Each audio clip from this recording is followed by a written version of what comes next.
할렐루야. 우리 주님의 놀라운 평화가 여러분의 심령과 가정과 일터 위에 흘러 넘치시기를 축복합니다. 앞뒤 좌우에 있는 교우들께, 가정에서는 곁에 있는 가족에게 해피 땡스기빙, 축복의 인사를 좀 해주십시오. 오늘은 추수감사주일이지요. 우리가 눈 뜨고 숨 쉬고 먹고 자고 입고 사는 모든 것이 주님으로부터 온 선물입니다. 이 선물로 인하여서 주님께 올려드리는 감사가 넘치는 여러분의 가정 땡스기빙 다 되시기를 또 주님의 이름으로 축복합니다. 개그맨 바풀떼기 김정식 씨를 혹시 아시는지요? 1980년대 90년대 슬럼프도 한 번 없이 참 큰 인기를 누렸던 개그맨입니다. 아마 이분을 아시면 연식이 저와 좀 비슷하시거나 조금 더 되신 분들일 텐데, 아마 이민을 또 일찍 오신 분들은 모르실 수도 있겠습니다.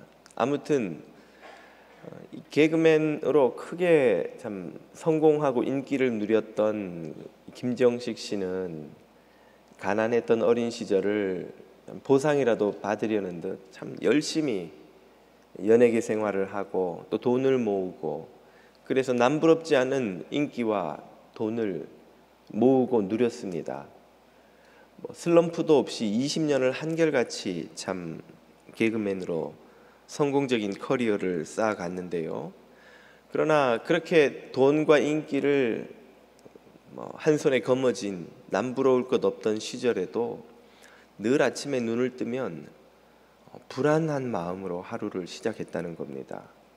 이 돈을 잃어버리면 어떡하나, 이 인기를 잃어버리면 어떡하나, 마음에 그 평안이 없더라는 거예요. 그리고 동료 연예인 중에 누가 이런저런 불미스러운 일에 얽혀서 인기를 잃고 망하면 겉으로는 아이고 저 사람 어쩌다가 저렇게 됐대 안타까워하지만 마음속 한쪽에서는 야, 경쟁자가 하나 사라졌구나 하는 마음에 안도감이 생기더라는 거예요. 그렇게 살던 김정식 씨를 하나님이 긍휼히 여기시고 구원하시기 위해 그의 아내를 사용하셨습니다. 아내가 7년 동안 눈물로 남편과 시댁의 구원을 위해 간구했고, 어느 날 하나님이 그 기도를 들어주셨어요. 그 일은 김정식 씨가 참 인기 절정일 때에 갑작스럽게 미국 유학을 결정하는 것으로 시작했습니다. 가족들보다 한 주 먼저 가서 살 집과 여러 여건을 좀 마련해 놓고 가족들을 미국으로 데리고 와 유학 생활을 시작하려고 했는데, 아내와 아이들이 비행기를 타고 도착할 날이 됐는데도 아직도 집 문제가 해결이 안 된 겁니다. 이걸 어떻게 하면 좋은가? 조금 있으면 공항에 라이드를 하러 가야 되는데, 고민을 하다가 난생 처음으로 기도를 해봐야겠다 하는 생각이 들더랍니다.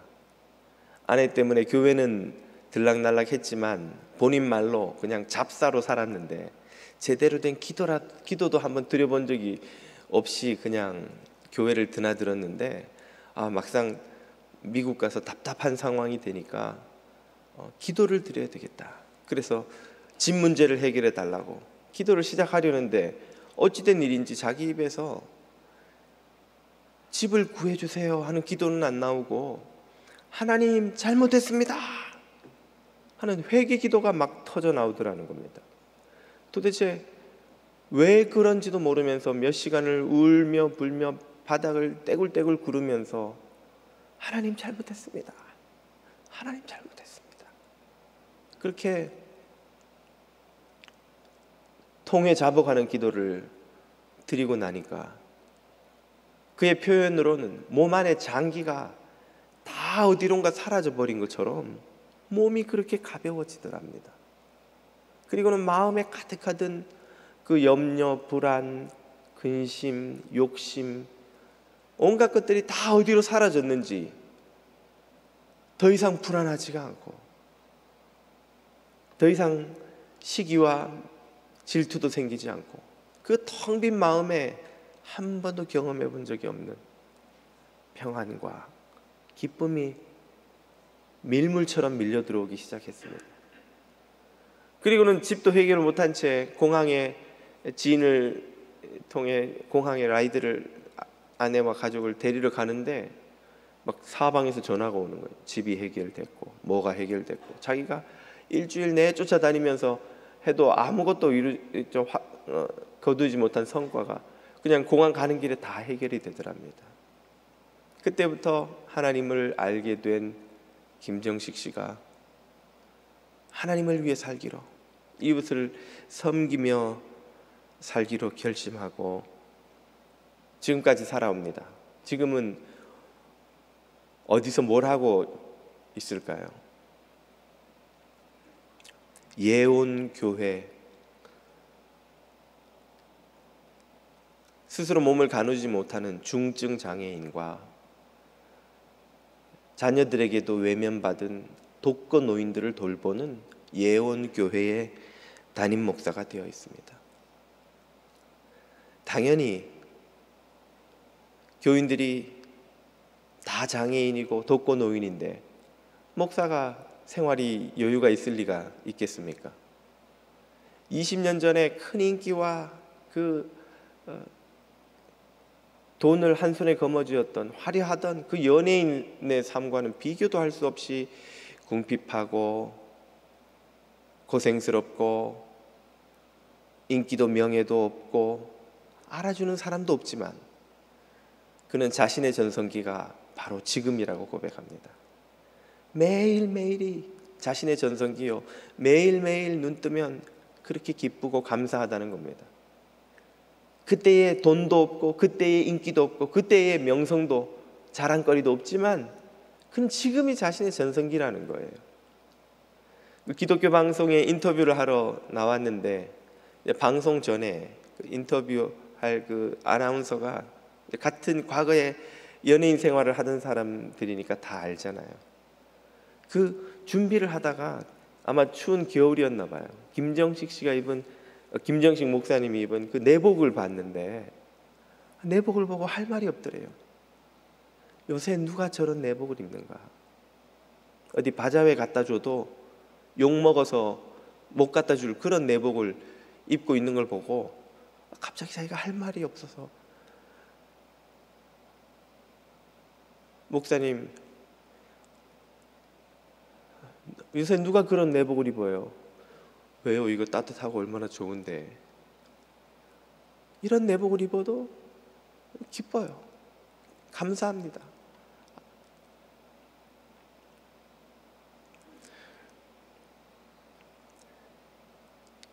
그는 과거에 그가 누렸던 인기도 가졌던 돈도 안락한 삶도 없는데 왜 매일매일이 감사하고 기쁘고 찬양이 나오는 그의 인생의 전성기라고 하는 것일까요? 이 비밀을 우리는 배워야 합니다. 왜냐하면 추수감사절이 되었지만 우리 중에 감사할 거리도 감사할 이유도 없다고 여기는 이들도 적지 않이 있을 것이기 때문입니다. 2년을 가까이 보내고 있는 이 팬데믹으로 얼마나 많은 이들이 실직을 하고 사업에 어려움을 겪고 또 여전히 병마와 싸우고 있고 자녀와 신부 문제가 해결되지 않아 잠 못 이루고 있는지, 사랑하는 이를 잃은 이들도 또 얼마나 많은지, 이런 상황에 어떻게 우리가 감사를 합니까? 도대체 뭘 가지고 감사를 합니까? 이런 마음이 우리 안에 있지 않을까요? 혹시 그런 마음으로 괴로운 분들은 없으시겠습니까? 그렇다면 이런 상황에서도 우리가 어떻게 감사를 드릴 수 있을지, 과연 감사를 드리는 것이 가능할지 바로 김정식 목사님으로부터 또 오늘 본문의 주인공인 하바국 선지자로부터 배울 수 있을 것입니다. 우리가 읽은 본문은 하바국서의 마지막 세 구절입니다. 3장으로 구성된 하바국서는 유다 왕국 마지막 멸망 직전에 활동했던 하바국 선지자의 이야기를 담고 있죠. 그는 하나님에게 두 개의 질문을 던지고 두 개의 답변을 듣습니다. 그 들은 답변 후에 그의 드리는 기도가 마지막 3장에 나오죠. 1장의 질문과 답변, 2장의 질문과 답변, 그리고 3장에는 그의 응답의 기도가 이제 나옵니다. 그의 첫 번째 질문은 무엇인가요? 이 불의가 만연한 조국을 하나님이 왜 심판하지 않으시고 바로잡지 않으시고 내버려 두시느냐 하는 원망에 가까운 기도입니다. 하바국 1장 2절 4절을 보시죠. 뒤에 그림은 제임스 티소가 그린 하바국 선지자입니다. 여호와여, 내가 부르짖어도 주께서 듣지 아니하시니 어느 때까지리까? 내가 강포를 저 악인들의 포악한 짓을 인하여 외쳐도 주께서 이 무고한 백성을 구원치 아니하시나이다. 이 기도에는 응답하지 않으시는 하나님, 기도해도 침묵하시는 하나님에 대한 원망이 진하게 묻어나오죠. 이 유다가 저 악한 권력자들의 횡포, 압제, 착취 때문에 백성들은 고통받고 나라는 멸망 직전으로까지 쇠락해 가고 있는데 하나님 왜 이 불의한 이들을 그냥 내버려 두십니까? 하는 탄식이자 기도입니다. 4절, 이러므로 율법이 해이하고 정의가 전혀 시행되지 못하오니 이는 악인이 의인을 애워쌌으므로 정의가 굽게 행함이니이다. 불의와 불법이 사회에 가득해서 사람들이 고통받고 나라는 점점 약해져 망해가고 있습니다 하는 탄식이죠. 이런 강한 탄식과 원망이 섞인 기도와 질문에 하나님은 뭐라고 답하십니까? 하나님의 답은 바벨론을 들어서 그 불의한 권력자들을 심판하실 거란 답입니다. 신흥 강국인 바벨론이 이 불의한 권력자들의 악행을 심판하는 하나님의 도구가 될 것이라는 말이죠. 이 하나님의 답은 하바국에게 새로운 의문과 염려를 불러일으킵니다. 아니, 우리나라 정치가들이, 지도자들이 부패하고 불의한 것은 사실이지만 그렇다고 해서 바벨론을 들어서 심판하신다니요. 아무리 이들이 불의한들 저 바벨론보다 더 불의하겠습니까? 지금 신흥 강국으로 떠올라서 침략하는 나라들마다 입에 담을 수 없는 잔악한 학살과 착취, 남은 사람들은 포로로 잡아가고 씨앗도 남기지 않고 다 탈취해 가는 저 악한 바벨론을 도구로 쓰신다니요. 이해가 되지 않는다는 거죠. 거기에다가 바벨론이 침공해서 이 나라를 무너뜨리면 어디 저 권력자들만 심판받습니까? 무고하고 억울한 의인들은, 백성들은 어떻게, 그들이 겪을 고통과 시련은 또 얼마나 클 터인데 그건 도대체 어떻게 합니까? 그들은 언제 하나님이 어떻게 구원해 주시겠습니까? 하는 두 번째 의문을 하나님께 던집니다. 그의 이 질문하는 마음속에는 아주 애타는 마음, 또 동시에 하나님을 향한 깊은 원망과 참 불평이 들어있어요. 그의 이 질문하는 태도를 이렇게 구절이 설명하죠. 2장 1절을 보십시오. 내가 내 파수하는 곳에 서며 성루에 서리라. 성에서 가장 높은 곳에 올라가서 내가 들어보겠다는 거예요. 그가 내게 무엇이라 말씀하실는지 기다리고 바라보며 나의 질문에 대해 어떻게 대답하실는지 보리라. 이 뉘앙스에는 무엇가 느껴집니까, 여러분? 한번 말씀해 보세요, 하나님. 어떻게 그러실 수가 있습니까? 도대체 그렇게 하시면 어떻게 되나요? 그리고 여차하면 하나님의 답변이 마음에 안 들면 하나님에게 더 다그치고자 하는 그런 하바국의 마음 깊은 곳에 있는 분노도 묻어 나오죠. 파수하는 곳에 높은 데 올라가서 내가 들어보겠다고 한번 말씀해 보시라고. 이런 뉘앙스마저 우리는 하바국에게서 느낍니다. 그의 두 번째 질문에 대해 여호와는 뭐라고 답하시나요? 여호와의 응답은 그 도구로 쓰인 바벨론의 악행도 심판받을 거다는 말씀이죠. 그리고 그 심판의 때가 멀리 있지 않고 곧 반드시 다가온다 하는 말씀을 2장 3절에서 이렇게 말씀하십니다.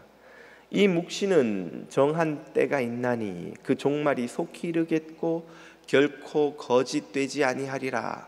비록 불의한 자들을 심판하고 바벨론을 심판하는 그 일이 더디는 것처럼 보일지라도 기다리라.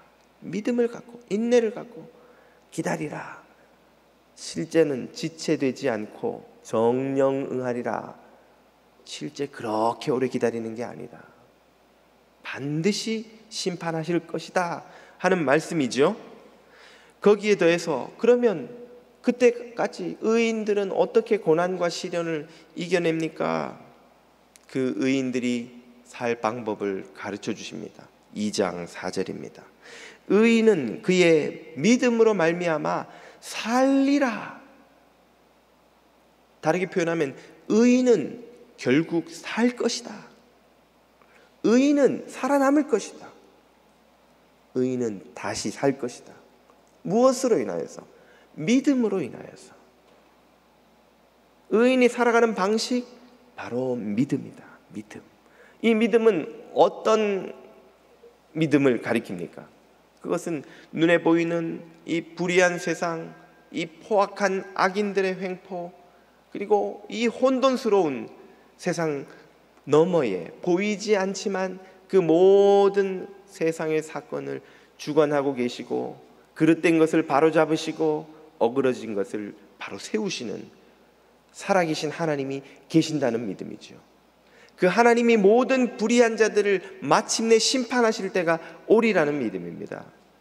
그 하나님이 모든 의인들의 희생과 수고를 잊지 않으시고 그 의인들을 지키시고 마침내 건지시고 구원하시리라, 다시 살리시리라는 믿음입니다. 이 믿음을 가진 자들은 불의에 타협하지 않고 불의에 굴복하지도 않고 끝까지 의의 길을 가며 불같은 고난을 견뎌낼 수 있다는 말이죠. 무엇으로? 믿음으로. 이 믿음으로 의인들은 이길 수 있다는 거예요. 견딜 수 있다는 거예요. 승리할 수 있다는 거예요. 그 믿음으로 살라고 부르시는 겁니다. 이 믿음을 하나님의 이 약속의 말씀을 듣고 하바국이 회복하기 시작했습니다. 하바국이 이 하나님의 약속을 듣고 그 약속대로 믿음을 갖자, 의인의 능력인 믿음을 회복하자, 그의 마음속에 가득하던 염려와 근심과 원망과 불만이 눈 녹은 듯이 사라지고 언제 그랬냐는 듯 그의 마음속에 평안과 기쁨과 확신과 감사가 쏟아져 들어오기 시작합니다. 3장 2절부터 그의 기도를 들어보십시오. 여호와여, 우리가 당신의 명성을 들었습니다. 우리는 여호와께서 하신 일을 보았습니다. 이것은 하나님이 행하신 과거의 구원을 상기하는 것입니다. 하나님이 이 세상을 창조하셨고 하나님이 우리 백성을 출애굽시키셨고 하나님이 여호수아를 통해 이 땅을 우리 민족에게 주셨고 기드온과 온갖 사사들, 믿음의 사람들을 통하여 우리를 구원해 주셨던 그 하나님이 이제 우리 시대에도 그 일을 보여주십시오. 그 구원을 다시 행할 것을 믿고 기대한다는 말이죠. 기다립니다. 뜻이 하늘에서 이루어진 것처럼 땅에서도 이루어지기를 원하나이다 하는 예수님이 가르쳐 주신 기도처럼 하바국과 의인들은 이렇게 기도합니다. 아무리 노여우셔도 의인들을 잊지 마시고 자비를 베풀어 주십시오. 하나님의 행하신 구원을 떠올리며 하나님의 행하실 구원을 바라보는 믿음을 하박국이 회복한 것입니다. 그의 상황이 변했습니까? 그의 상황은 아무것도 바뀌지 않았습니다. 그와 그 민족이 어떤 상황에 처해 있는지를 17절이 이렇게 설명하죠. 비록 무화과 나무가 무성치 못하며 포도나무에 열매가 없으며 감람나무에 소출이 없으며, 포도, 무화과, 감람, 올리브는 지중해성 기후에서 이스라엘이 거두는 가장 중요한 실과 열매들입니다. 우리로 치면 밥, 김치, 된장국 같은 거예요. 이거 없으면 못 살아요, 사람들이.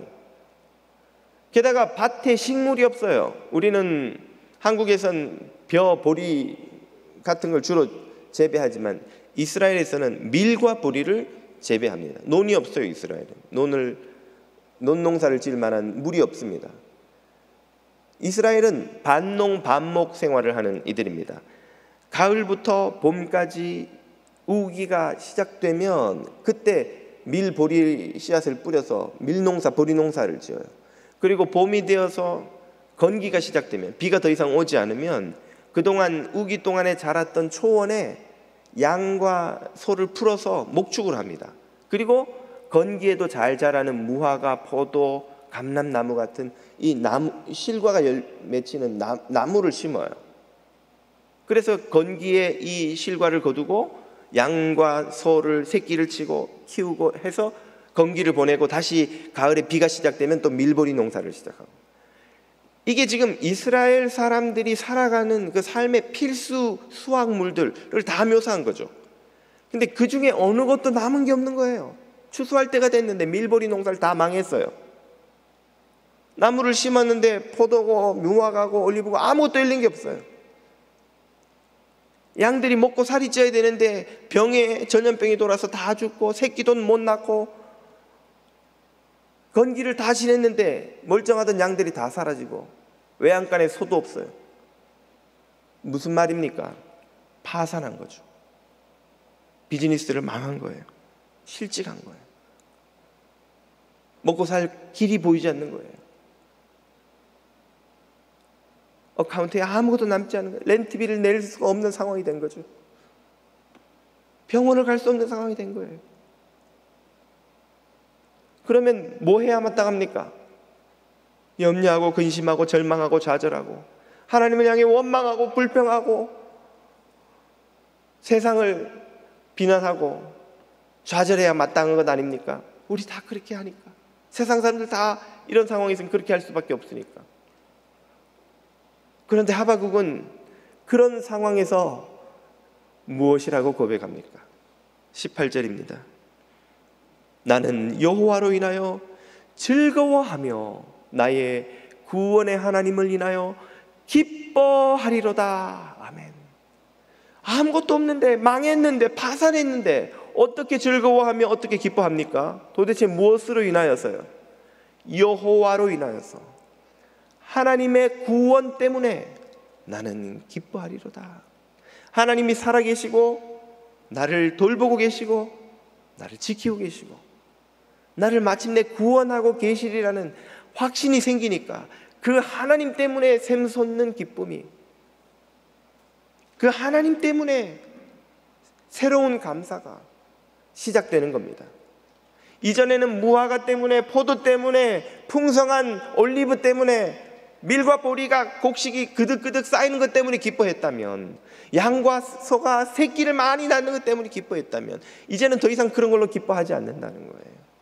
그런 게 다 없어도, 그런 게 다 사라져도, 내 어카운트에 돈이 하나도 없어도, 내 비즈니스가 파산해도, 내가 더 이상 살아갈 길이 없는데도 기뻐할 이유가 있다는 거예요. 무엇 때문에? 하나님의 구원하심을 믿기 때문에, 하나님의 동행하심을 믿기 때문에, 저 나는 새도 먹이시고 저 들에 백합화도 입히시는 신실하신 하나님을 신뢰하기 때문에 기뻐하고 감사한다는 말이죠. 이 고백이야말로 신앙인의 가장 위대한 능력이요 힘이요 참된 신앙인의 입니다. 이 유명한 구절은 그래서 많은 여러 다른 찬송으로 만들어졌죠. 무화과 나무 잎이 마르고 포도 열매가 없으며 감람나무 열매 없으며 논밭에 식물이 없어도 우리의 양떼가 없으며 외양간 송아지 없어도 난 여호와로 즐거워하리 난 여호와로 즐거워하리 난 구원의 하나님을 인해 기뻐하리라. 오직 하나님으로 인해 즐거워하고 기뻐하는 이 믿음이 저와 여러분의 것이 되기를 축복합니다. 이게 진짜 믿음이요. 이 믿음을 우리가 배워야 해요. 그득그득 창고에 양식이 쌓이고 어카운트에 동그라미가 막 늘어나서 드리는 기쁨과 감사, 그것도 귀하지만 그보다 더 참되고 영원한 참 믿음의 감사가 바로 이것입니다. 이런 믿음을 갖고 사는 사람은 삶이 달라져요. 창고가 쌓이기 때문에 하는 감사는 창고가 비면 사라져버립니다.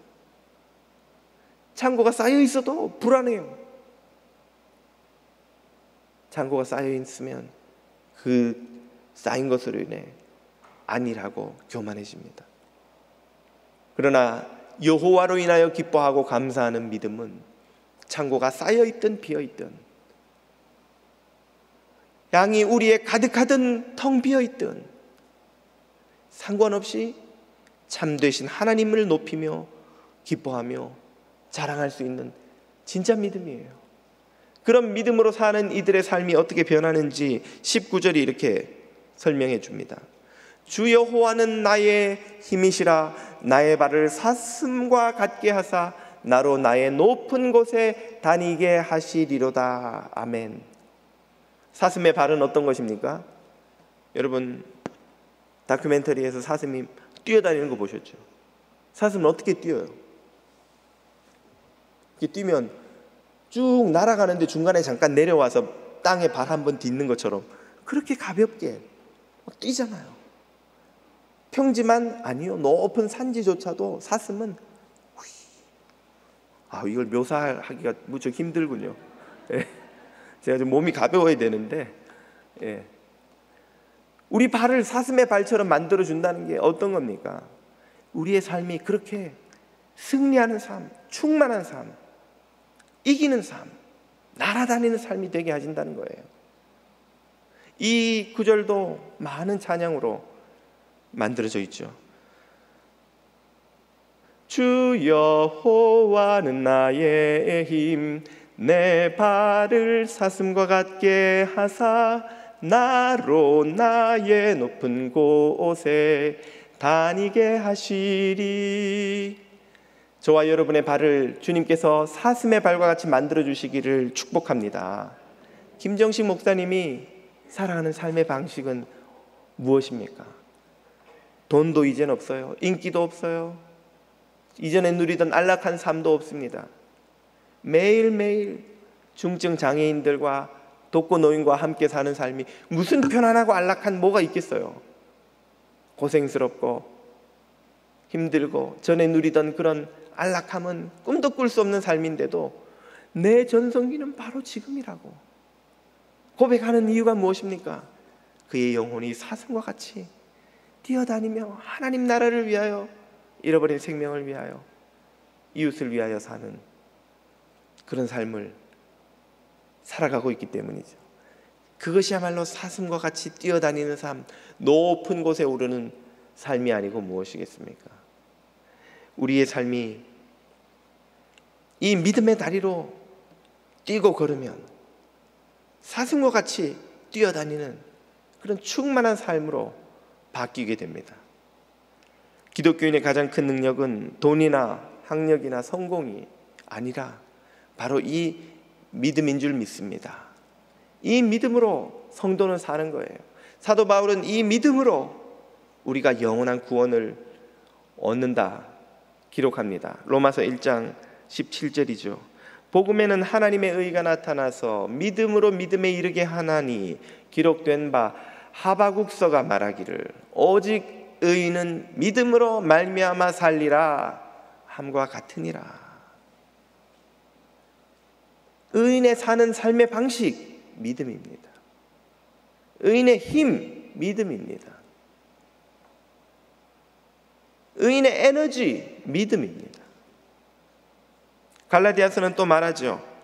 또 하나님 앞에선 아무나 율법으로 말미암아 의롭게 되지 못할 것이 분명하니 이는 하바국서가 기록하기를 의인이 믿음으로 말미암아 살리라 하였기 때문이다. 예수 그리스도의 죽으심과 부활과 승천과 다시 오심을 믿는 믿음, 그분을 통하여 모든 죄와 악이 다 씻김받고 영원한 생명의 천국 백성이 됨을 믿는 이 믿음으로 성도는 사는 거예요. 성도의 삶의 능력과 힘은 바로 믿음입니다. 또한 이 믿음은 우리가 고난의 현실을 이기도록 만들어줍니다. 히브리서 10장은 이렇게 말하죠. 너희에게 고난을 견딜 인내가 필요함은 너희가 하나님의 뜻을 행한 후에 구원의 약속을 받기 위함이라. 오직 나의 의인은 믿음으로 말미암아 살리라. 또한 뒤로 물러가면 내 마음이 저를 기뻐하지 아니하리라 하셨느니라. 뒤로 물러간다는 게 무슨 뜻입니까? 믿음으로 살던 삶의 방식을 버리고 다시 돈으로 사는 삶의 방식, 세상의 자랑으로 사는 삶의 방식, 세상 성공으로 살아가는 삶의 방식, 그걸로 다시 돌아가면 하나님의 은혜를 저버린다는 뜻이에요. 믿음으로 사는 삶의 그 능력과 은총을 잃어버린다는 뜻입니다. 우리는 믿음으로 살도록 부름받은 천국 백성입니다. 돈으로 살면 돈이 사라지면 기쁨도 함께 사라져요. 힘으로 살면 힘이 쇠약해지면 우리의 삶도 함께 약해집니다. 세상 자랑거리로 살면 손가락 사이를 빠져나가는 모래처럼 그 자랑거리가 쓰러져 갈 때 우리 삶의 의욕도 능력도 힘도 함께 사라져 버립니다. 그러나 믿음으로 살면 신실하신 여호와 하나님께서 변치 않는 한 우리의 삶의 능력은 영원히 변치 않습니다. 그러므로 우리 성도가 의지하고 믿고 구할 것은 오로지 신실하신 하나님을 향한 믿음입니다. 우리의 돈은 여호와 하나님의 사랑이에요. 우리의 힘은 예수 그리스도의 은혜입니다. 우리의 자랑은 성령님의 동행하심이지요. 이 비밀을 깨닫고 경험하고 누리는 이들이야말로 혹독한 고난과 불의한 세상을 이기고 마침내 구원받는 이들입니다. 오늘 여러분은 무엇으로 살아가십니까? 돈이나 힘이나 자랑으로 혹시 살아가지는 않으시는지요? 오직 믿음으로 살아감으로 하나님을 향한 신실한 신뢰와 그 하나님으로 말미암는 기쁨과 감사가 흘러넘치는 여러분 가정에 추수감사절이 다 되시기를 주님 이름으로 축복합니다. 기도드리겠습니다. 십자가를 통해 구원의 약속을 이루신 신실하신 주님, 오직 영원하신 하나님의 약속을 믿음으로, 무한한 그리스도의 사랑을 믿음으로, 변찮는 성령님의 도우심을 믿음으로 모든 고난을 이기고 영생의 길 가는 성도들이 다 되게 하여 주옵소서. 예수님의 이름으로 기도드립니다. 아멘.